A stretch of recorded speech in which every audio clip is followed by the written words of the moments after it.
Brian's expected at any minute, but the girls aren't sure he'll agree to come or that he'll stay once he gets here. Penny's collected him from the Bondway and asked him to come to a treatment clinic, but said nothing more. Come on in.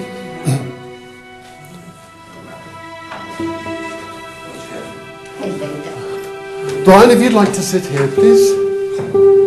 No, here for Brian. There you are. We got an ashtray. Could I take your cigarette? Okay. Okay. We haven't got an ashtray, unfortunately. For an intervention to have any impact, it must come as a complete surprise to the alcoholic. Brian, I'm Rosemary. Hi. And thank you for coming.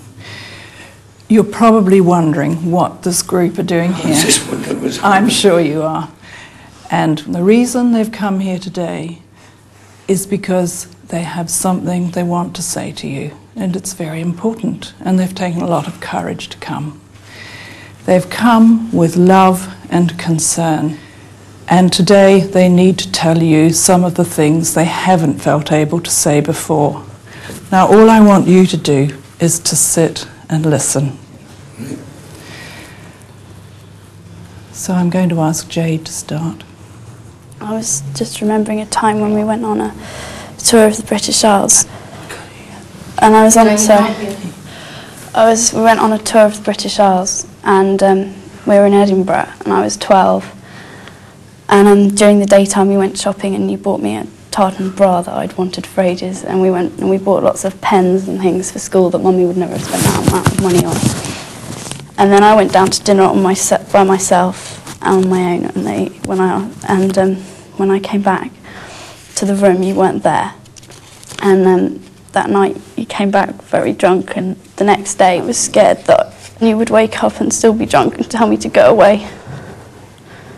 I felt very embarrassed, ashamed, hurt, and unloved. Thank you. Marissa. I just wanted to get some help and get better for all of us, so get back to where it was. Thank you. Topaz? Well, the one event which stayed vividly in my mind and frightens me the most was when you came to our house and threatened to break every window in the house, and then you had an argument with Mari in the kitchen, and a window got smashed, and the three of us were upstairs, but we were all frightened and didn't know what the hell was happening. And then Jade phoned the police, and they came and arrested you for breach of peace. And I didn't know, I was really frightened of if you were going to come back after you'd come out and what you were going to do. I knew you didn't probably love us as much as other dads did for their daughters, but at least I thought you'd care about Mari more. But my earliest memory of you was when I was 5 years old, and for my birthday I got £15, which you took to have a drink with. And even at 5 I couldn't trust you, because I love you but just not your actions.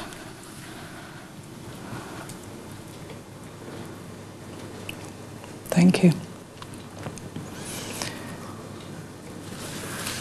Penny, I'd like you to go next. It was October's 5th birthday party and the cinema. We laughed over the thought of the massive spaghetti and tomato sauce all over the restaurant.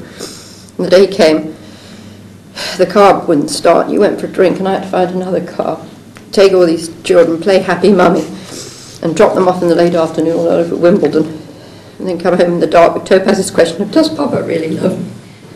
Optimistic outlook died on the 29th of February 1996 because you weren't there to make the decision to call the vet, arrange the funeral, pick up the children from 3 different places, and spend the last night cuddling him. When all I wanted to do was be there with him. I can't forgive myself because I forgot to have a prayer for him at the end, and I was so tired. I read your travel journal the other day. I could never stop loving you. How I need your courage, understanding and love. just want you to get better, not for 6 months, not for 6 years, but forever.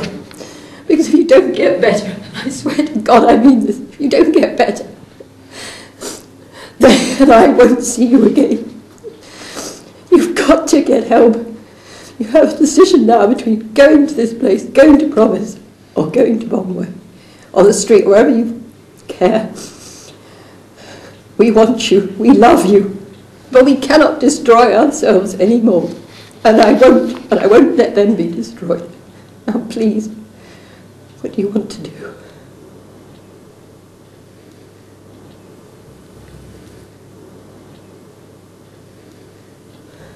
I'm going to. Thank you.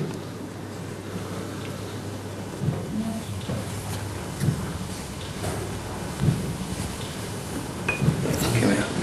I'll forget. Let me pray for you. Take care of it.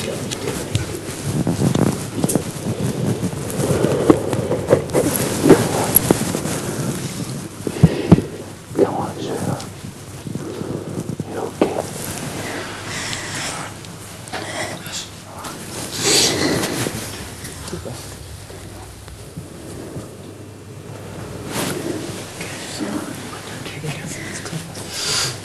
They were really very, very brave. You know, they loved me so much. They really do. Watching them.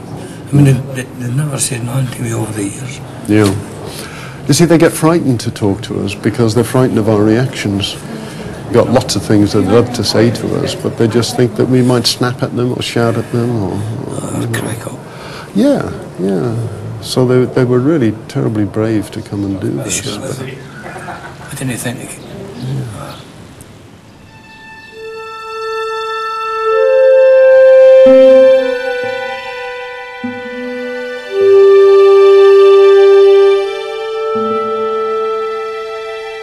Though Brian's dried out before, the clinic he's going to now is unusual.